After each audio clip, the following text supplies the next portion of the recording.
நமக்கு மட்டும் தான் இப்போலாம் நடக்கும் போல இருக்குது. ஸோ வை கைஸ், இது டே 5 என்னால் முடியும் பிஸ்னஸ் பிளாக் சேலஞ்ச். ஸோ இன்றைக்கி எப்போவும் மார்க்கெட் லேட்டாக போகாமல் இன்றைக்கி ரொம்ப சீக்கிரம் போயாச்சு. என்ன காரணமாக சீக்கிரம் போயிட்டு இருக்குன்னு கேட்டிங்கன்னா வச்சுக்கோங்களேன். ஸோ காய்கறி வியாபாரத்தை பொறுத்தவரைக்கும் காலைல வியாபாரம் பண்ணால் மட்டும் தான் காய்கறி விற்க முடியும். ஸோ சாயந்தரம் அப்போலாம் விற்க முடியும் கேட்டிங்கன்னா அன்எக்ஸ்பெக்ட் விற்காது. ஸோ ரைட், ஓகே, நானும் காய்கறி பர்ச்சேஸ் பண்ண போயிட்டேன். இவர் தான் நம்ம மார்க்கெட் மாமா, இவர் தான் நமக்கு நிறைய சப்போர்ட் பண்ணிட்டு இருக்காரு. என்ன ஆச்சுன்னு கேட்டிங்கன்னா பெட்ரோல் இல்லாமல் வண்டி மார்க்கெட் நடுவில் தள்ள விட்டுருச்சு. சரி ரைட், நம்ம ஆட்டோக்காரன் வாங்கிட்டு வர சொல்லிட்டு ஆட்டோக்காரன் வரேன்னு சொல்லிட்டேன். சரி ரைட்டு, காலையிலே டிப்ரிமேஷனுக்குள்ளே போகக்கூடாதுன்னு சொல்லிட்டு எப்படியோ மன திருப்தி போயிட்டு இருந்தேங்க. ஸோ போகிறவங்களே வண்டி கோளாறு குத்துச்சு, வண்டி ஸ்டார்ட்டே ஆகலை, என்னானாலும் ஸ்டார்ட் ஆகலை. ரொம்ப டென்ஷன் ஆயிடுச்சு. ரோட்டில் ஏற்கனவே டைம் ஆயிடுச்சு, எப்படா கடைக்கு போய் கடையை திறந்து வியாபாரம் பண்ண போகிறோம் அப்படின்னு சொல்லிட்டு உட்காந்து புறம்பிட்டு உட்காந்துருந்தேன். சரி ரைட், அப்புறமேட்டு போய் காய்கறிலாம் எடுக்கிறதுக்கப்புறம் காக்கா ஓட்டுற நிலமை ஆயிடுச்சு. சரி ரைட்டு, ஒரே டிப்ரிமேஷன் மேலே டிப்ரிமேஷன் ஆகுது. என்ன காரணம் கேட்டிங்கன்னா ஃபோனில் சார்ஜ் இல்லை, ஃபோன் சுவிச் ஆஃப் ஆகிற நிலமையில் இருந்துச்சு.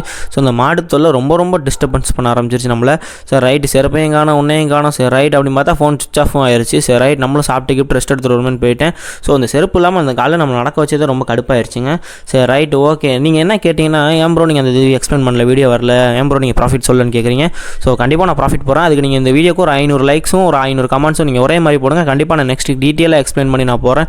ஸோ கடைக்கு போய் பார்த்தா இவன் வியாபாரம் பண்ணி வச்சிருந்தா, நான் ஒரு வியாபாரம் பண்ணி வச்சிருந்தேன். இவன் வியாபாரம் கம்மியாக தான் பண்ணி வச்சிருக்கான். சரி ரைட்டு, போனதுக்கப்புறமேட்டு கொஞ்சம் காயெல்லாம் அழகுப்படுத்தினதுக்கப்புறம் போனியே ஒரு 500 ரூபாய்க்கு ஆச்சு.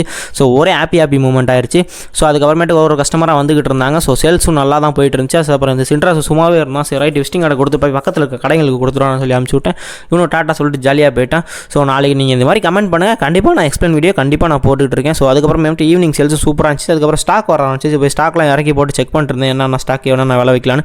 ஸோ ஸ்டாக் வந்துருக்கு, நீங்கள் கண்டிப்பாக லைக்ஸ் போடுங்க, நான் எக்ஸ்பிளைன் பண்ணி போட்டுட்ருக்கேன். ஸோ அதுக்கப்புறம் கொஞ்சமாக காய வைக்க ஆரம்பிச்சு. ஈவினிங் சேல்ஸ் நல்லா இருந்துச்சு. ஸோ ஆனால் மார்னிங் சேல்ஸ் ரொம்ப dull. So evening sales okay அப்படிங்கிற மாதிரி போயிடுச்சு.